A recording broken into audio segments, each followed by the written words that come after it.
اور کہہ دو کہ میں تو اعلانیہ ڈر سنانے والا ہوں، اور ہم ان کفار پر اسی طرح عذاب نازل کریں گے جس طرح ان لوگوں پر نازل کیا جنہوں نے تقسیم کر دیا، یعنی قرآن کو کچھ ماننے اور کچھ نہ ماننے سے ٹکڑے ٹکڑے کر ڈالا۔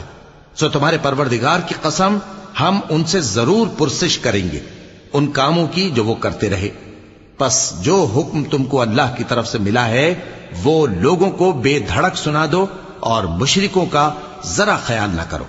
ہم تمہیں ان لوگوں کے شر سے بچانے کے لیے کافی ہیں جو تم سے ہنسی کرتے ہیں، جو اللہ کے ساتھ کوئی اور معبود قرار دیتی ہیں۔ سو ان قریب ان کو ان باتوں کا انجام معلوم ہو جائے گا، اور ہم جانتے ہیں کہ ان کی باتوں سے تمہارا دل تنگ ہوتا ہے، تو تم اپنے پروردگار کی تسبیح کہتے اور اس کی خوبیاں بیان کرتے رہو، اور سجدہ کرنے والوں میں سے ہو جاؤ، اور اپنے پروردگار کی عبادت کیے جاؤ یہاں تک کہ تمہاری موت کا وقت آ جائے۔